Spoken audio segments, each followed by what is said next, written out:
Ganito tayo kadaling ma-distract. Huwag mo ako kausapin. Wala sir, matras. Negative. Matras eh. Naku. Eh si Sir Alvin pa naman absent ngayon, papasok daw para doon lang. Alam mo naman yung mahilig sa kasaysayan yun. Iniyabang ko pa naman. Oo. Sayang. Patingin ng picture. Ito ba yun? Ayan siya, tatlo yan sila eh. Naku, mukhang healthy to, no? Sikat yung isa eh. Magaling ba mag-jumping jacks yan? Pwede. Mhm. Matakbo pa yan. Matakbo ba? Matindi. Hindi hinihingal. Depende siguro. Depende siguro. Nako. Saktong-sakto kasi sa edisyon na to ng History with Lord Special. Pag-uusapan natin ang mga isyong pangkalusugan ng mga pangulo sa ating kasaysayan. Ayos ba yun? Ayos na ayos. 3,000 each. Sayang yan. Sayang. Pinayawan nila sir. Dapat sila kay kuya. Ito na yung break nila eh. Sayang no? Discover, no? Mm. Parang nahihilo ako.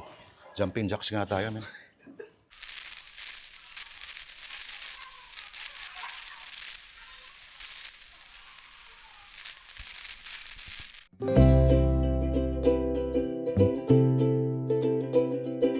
Ganito tayo kadaling ma-distract. Nung Abril 13, Boss, Hmm. okay lang, umuuya ka. siyempre, idol ko si Baste Duterte. Anyway, tuloy tayo. Ganito tayo kadaling ma-distract. Lunes, Abril 13, nung hapon na nag-aabang ng lahat kung i-aanunsyo na ng Pangulo ang tungkol sa napakatagal nang inaabangan na pagsuspende ng excise tax sa langis. Parang dito kumabig ang usapan. Nag-jumping jack at nag-jogging pa nga si Pangulong Bongbong Marcos para patunayang maayos ang kanyang kalagayan. Nag-jumping jack na siya sa labas. Nag-jogging siya. Pinakita niya na maayos yung kanyang kalusugan. At bago siya magsalita, nagpakitang gilas uli ang Pangulo, nag-jumping jack. Ang estado ng kalusugan ng Pangulo. Okay, sa dinami-dami ng problema ng bansa at ng mundo, bakit ba kailangan pang patulan nila ito? Yung sa ingay sa social media na malubhan na raw ang sakit niya. At ang usap-usapan ay, sa bagay, regular na sumusulpot-sulpot naman. At parang si Manong Johnny noon, hindi mamatay-matay.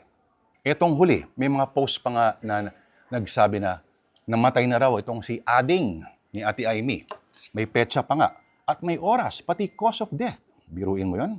Maging mga larawan na alam natin na napakahirap pikein talaga sa panahon ngayon. At dito siguro nagtataka tayo, ano naman ngayon kung machismis siya na may sakit? Kung wala naman talaga. Kung buhay pa naman siya, bakit kailangan pang patulan ng chismis na patay na siya? Dahil ang konstitusyon ay malinaw na nagsasabi ng obligasyon ng Estado na ipaalam ang totoong kondisyon ng kalusugan ng Pangulo sa Article 7, Section 12. Bilang Chief Executive ng lahat sa Pilipinas at sa bilang Commander-in-Chief ng militarang kondisyon ng katawan ng Pangulo ay isang national security concern. Kung may isang individual na ang kalusugan ay usaping pambayan, yun ay ang kalusugan ng presidente ng Pilipinas. Pero ang usapin ng kalusugan ay isang napaka-sensitibong paksa. Tanong mo na lang sa dating, yung nauna kay BBM, yung umupo sa Malacanang, si Tatay Diggs, Rodrigo Duterte, na madalas may mga ilang araw o hanggang mga 2 linggo, bigla na lang hindi mo makikita mawawala mula sa mata ng publiko. O magbibigay ng talumpati na tila ba iba na ang kulay ng pisngi, minsan kulay talong, minsan parang hinang-hina, o may pamamaga, o di kaya baka sa boses yung panghihina, kumbaga. At nung kampanya ng 2016, nang sinubukang usisain ng isang nagtatanong na reporter, ay sinagot siya ni Duterte sa pamamagitan ng bastos na pangungumusta tungkol sa amoy ng ari ng kanyang asawa. Still, sa isang survey ng SWS noong taong 2018, 61% ng mga Pinoy ang naniniwala na ang kalusugan daw ni Duterte ay isang mahalagang national issue. Ito ay matapos magpa-check up si Duterte sa Cardinal Santos Medical Center ng isang sinasabing growth daw sa kanyang tiyan, no? At sasabihin naman daw niya kung ito raw ay cancer. Pero paano nga ba hinawakan ng mga nakaraang Pangulo ng Pilipinas itong mga issue tungkol sa kanilang mga pisikal na estado? Paano binabalanse ang hinihingi ng batas at ang doctor-patient privilege na tinatawag? O tablado na ba ang mga pribadong medical records kapag ikaw na ang nakaupo sa Malacanang? Kay Pinoy, ang masiniyasat palagi ay yung kanyang love life at ang mental health. Nung unang ilang taon niya, ang madalas niyang pag-ubo ang naging sanhi ng mga pag-aalala ng mga tao. Dahil umabot sa punto na parang hindi na raw siya nakakabuo ng isang pangungusap na hindi umuubo. Mula sa kampanya hanggang sa mga interview, hanggang sa kanyang State of the Nation address. Panglima, ang ubo ay naging bahagi na ng kanyang soundbites. Lalo na nung kanyang sona noong July 22, 2014, na 5 beses huminto itong si Pinoy dahil sa matinding pag-ubo. At mismo, ang DOH Secretary pa nga ang nagsasabi na wala naman daw ang sakit ang Pangulo at maayos pa ang kalusugan. Pero hindi sakit sa baga ang dumali sa kanya, kundi kidney failure. Lalo na kung isipin na hindi si Benigno Aquino III ang masasabing larawan ng healthy eating. Si Gloria Macapagal-Arroyo naman, abay, biglang tinubuan ng neck brace at wheelchair yung katawan noong 2011 nang nagtangkang bumuslit palabas ng Pilipinas at posibleng takasan ng mga kaso, halimbawa patong-patong na kaso, kasama dyan ang electoral sabotage bago napigilan sa NAIA sa isang malasirkus na eksena. Ang sabi, kailangan daw magpagamot ni GMA, magpagamot sa boto sa labas ng bansa matapos sumablay ang 3 spine operations sa St. Luke's Hospital. Wala naman sigurong kinalaman sa kanyang bone injury. Itong pagsasurf niya sa San Juan, La Union noong December 2005 na muling kumalat bilang bahagi ng isang meme noong 2020. Ito raw si Ate Glo nung panahon ni Pinoy. Lalo na tuwing nag-roll daw yung camera ng media. At ito naman daw siya matapos pagalingin ng milagrosong San Rodrigo Duterte de Malacanang or San Digong de Davao. Obviously, fake news dahil mali ang chronology. Ngayon, ang sinasabi, optional na raw ang pagsuot ng mahiwagang neck brace na yan. Si Erap Estrada naman, alam natin na si Erap ay, sabihin na lang natin na hindi mananalo ng kahit anong Ironman competition kung ibabatay sa kanyang timbang at sari-saring bisyo nung siya pa ang tenant ng Malacanang. Pero mukhang nagpapatibay yata ng katawan ang tig 7,000 pesos na bote ng Petrus wine. Aba, inamin ni Erap noong 2012, no? Ay lumipad siya pa Frankfurt, Germany para sa isang stem cell procedure. Pero ilang taon bago na to, pagkatapos na niyang bumaba sa pagkapangulo, kinailangan siyang operahan sa tuhod sa isang ospital sa Hong Kong dahil sabi hindi rin pinayagan. Pumunta rito yung American surgeon niya. Si Fidel Ramos, yung tabako, siyempre, props lang yan. Si FVR, ang general na disiplinado sa pangangatawan na kahit na may edad na, naghahamon pa rin sa mga reporter sa paramihan ng push-ups. At palaging nagpapamalas ng iba pang mga pisikal na kakayahan ng kanyang katawan kahit 70 years old plus na, no? Ganito kayo mga panya.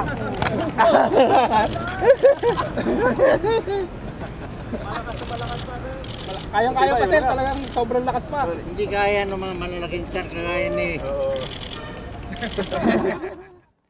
Ang tanging pagkakataon na naging issue ang kalusugan ni FVR ay noong 1996 nang kinailangang operahan si FVR sa isang baradong ugat sa liig na posibleng papunta na raw sa isang matindi at napaka-fatal na stroke.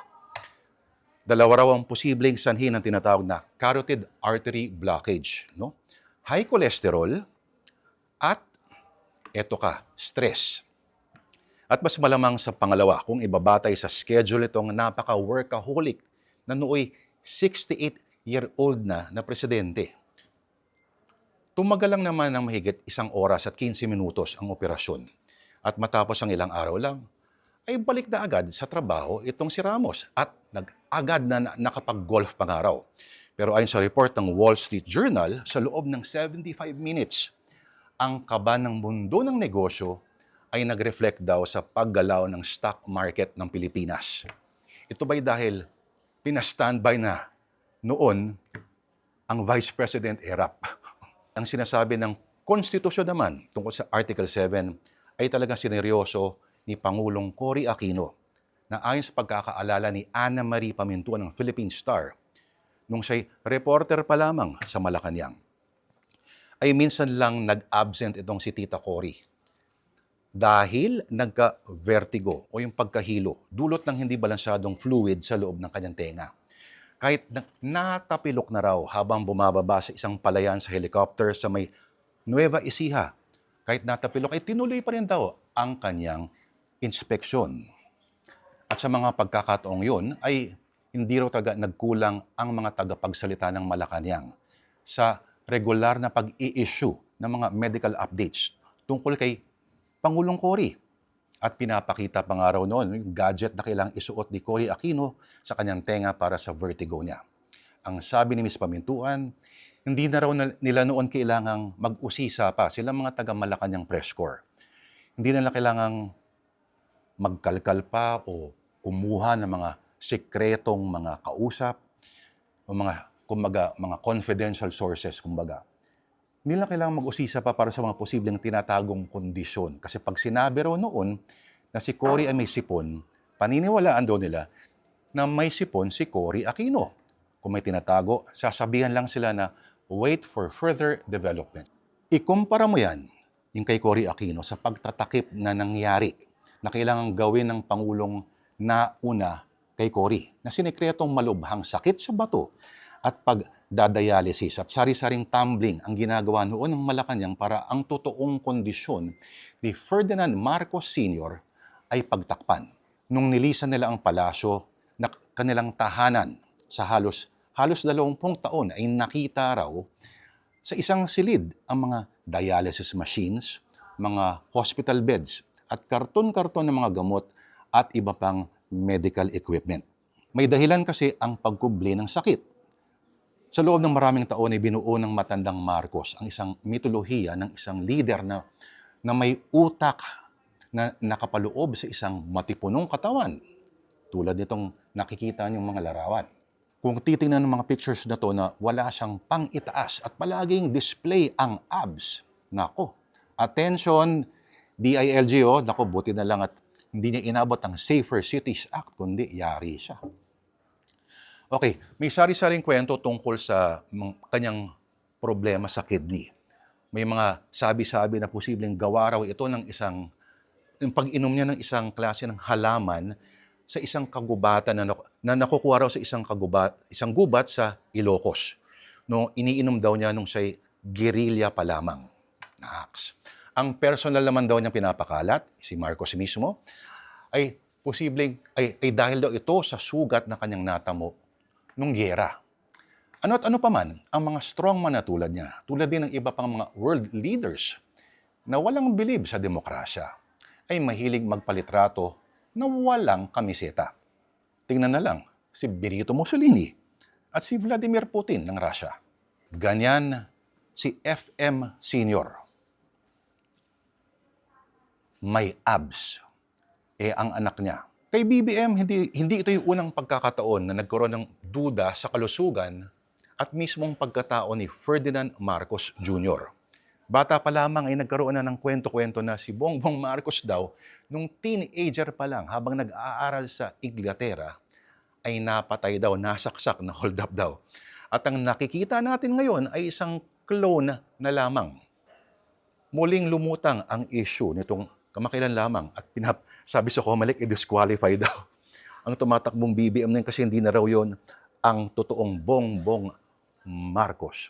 Isa pang presidente na hindi tinago ang sakit at nagpursige pa rin magtrabaho kahit na nasa ospital ay si Elpidio Quirino na mula sa kanyang kwarto sa Johns Hopkins University Hospital ay nag-deliver pa rin ng kanyang SONA sa pamamagitan ng radio broadcast. 2 Manuel lang naman ang namatay habang naninilbihan bilang presidente. Ang unang Manuel ay si Quezon, na bago nahalal bilang Pangulo ng Commonwealth noong 1935, ay matagal lang inamin na meron na siyang tuberculosis, TB. At ang sabi pa raw niya sa isang tala, ay mas gugustuhin at mas kakayanin pa raw niya ang mga dusa ng mga sugat ng mga bala sa digmaan nung siya'y sundalo pa sa hukbo ni Aguinaldo kesa sa pakiramdam ng katawan na patuloy na ginugulpi ng sakit sa baga. Natalo si Quezon sa kanyang laban sa tuberculosis noong 1944 sa Amerika. Ang isang Manuel naman ay si Manuel Rojas, na ang araw daw ay nagsisimula alas 6 ng umaga at maaga na raw kung alas 11 matatapos ng gabi. Typical 16 hours isang araw magtrabaho. At hindi raw titigil hanggang hindi nauubos sa mga nakapatong na mga papeles sa kanyang desk na dapat nga raw asikasuhin. Madalas nga raw, lalo na kung talumpati ang kailangang gawin kinabukasan. Inaabot ng alas 2 hanggang alas 4. May dalawang mga, kumbaga, transcribers na lang daw. Ang pagiging workaholic ni Rojas ay hindi naging maganda ang kombinasyon sa isang matinding bisyo, ang paninigarilyo.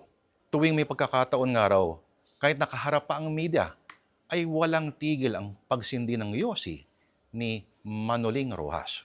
Ang resulta, April 15, 1948, habang nagtatulumpati sa Clark Air Base sa Pampanga, ay bigla na lang nahilo si Rojas at hindi makahinga.